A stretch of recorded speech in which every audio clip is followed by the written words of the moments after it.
There are 5 habits that will shut down God's blessings in your life faster than anything else. And if you don't stop them before it's too late, you'll find yourself in the same position as the Israelites, wandering in circles, wondering why God feels distant. The scary part? Most Christians are doing at least 2 of these right now without even knowing it. But here's what's really concerning. These habits don't feel wrong when you're doing them. They feel normal. They feel justified. And that's exactly why they're so dangerous. Today, we'll uncover 5 dangerous habits that stir God's anger. And as we go through them, ask yourself, have I been guilty of any of these? Number 1, complaining instead of trusting. The first habit that makes God angry is constant complaining, not just about big things, but about everything: your job, your relationships, and your circumstances. Sound harmless? Tell that to the Israelites. Numbers 11:1 says, "Now when the people complained, it displeased the Lord, for the Lord heard it, and his anger was aroused." Notice it doesn't say when they sinned or when they worshipped idols. It says when they complained. Here's why. Complaining is actually a declaration that God isn't good enough.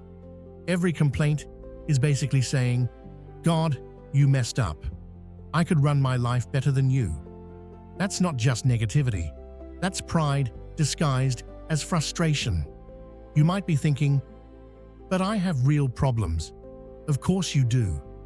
But there's a difference between bringing your concerns to God and constantly grumbling about what He has allowed in your life. The Israelites had real problems too, but their complaining turned a short journey into decades of delay. Number 2, taking credit for God's blessings. The second habit is pride in your achievements. When things go well, you forget who gave you the ability, the opportunity, and the strength to succeed. Deuteronomy 8:17-18 warns us, "You may say to yourself, 'My power and the strength of my hands have produced this wealth for me.' But remember the Lord your God, for it is He who gives you the ability to produce wealth." This habit is sneaky because it feels like confidence.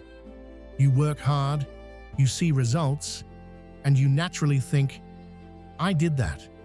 But that's exactly what made God angry with King Nebuchadnezzar. Daniel 4 tells us that God literally drove him insane until he acknowledged that all his power came from heaven. When you take credit for God's blessings, you're essentially pushing him out of your success story. And here's what happens next. He stops blessing what you're trying to take credit for. Number 3, ignoring people in need. The third habit that makes God furious is becoming so focused on your own life that you stop seeing people who need help. Remember what Jesus said would happen to those who ignore the needy. Matthew 25:41-42. "Depart from me, you who are cursed, into the eternal fire prepared for the devil and his angels. For I was hungry, and you gave me nothing to eat. I was thirsty, and you gave me nothing to drink." But here's the thing. This isn't just about money. It's about becoming so self-absorbed that you stop noticing when people around you are struggling. Your coworker going through a divorce, your neighbor who just lost a job, the person at church who always sits alone. This habit develops slowly. You get busy with your own problems, your own goals, your own plans. Before you know it, you're living like the people around you don't matter. That's exactly what happened to Sodom. According to Ezekiel 16:49, they became arrogant, overfed, and unconcerned about others. Number 4, making excuses instead of obeying. The fourth and most dangerous habit is rationalization. When God asks you to do something, you find reasons why it doesn't apply to you, or why you can't do it right now. King Saul lost his kingdom because of this habit.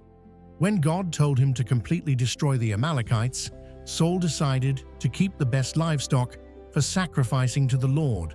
Sounds spiritual, right?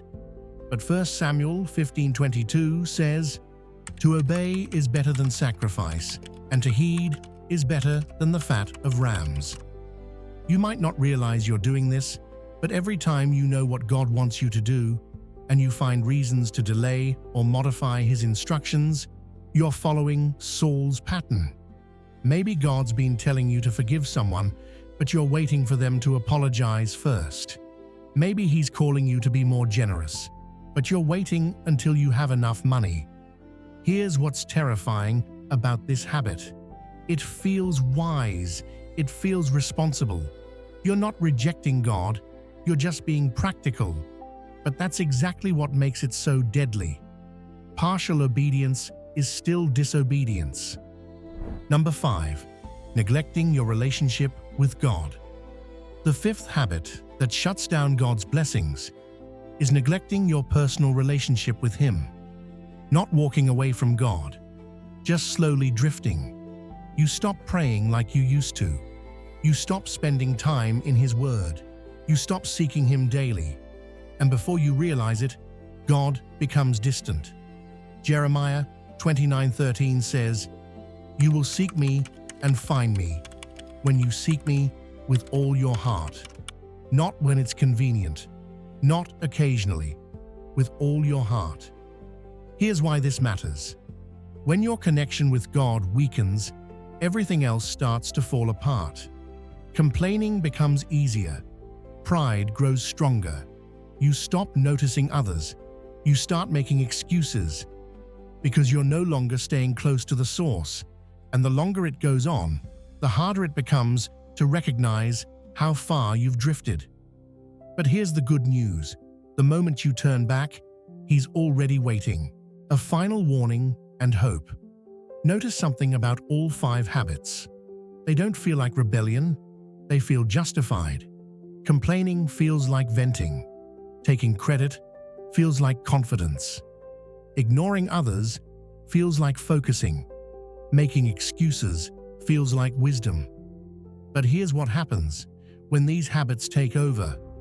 God starts to distance Himself, not because He doesn't love you, but because these patterns make it impossible for Him to bless you the way He wants. Think about it. How can God trust you with more if you complain about what you already have? How can He bless your efforts if you take all the credit? How can He use you to help others if you don't even see them? How can He guide your life if you rationalize away His clear instructions? This is why the Israelites wandered for 40 years. This is why some believers feel stuck in the same struggles year after year. These habits create a ceiling on God's blessings in your life. But here's the hope that changes everything. God's anger isn't permanent, it's corrective. He's not trying to destroy you. He's trying to destroy what's destroying you. The moment you recognize these patterns and start changing them, His blessings start flowing again. Your breakthrough is on the other side of breaking these habits. Don't let another day pass, living beneath God's best for your life. The choice is yours, but choose quickly, because tomorrow might be too late.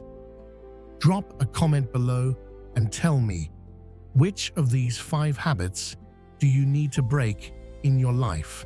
Share this message with someone who needs to hear these warnings.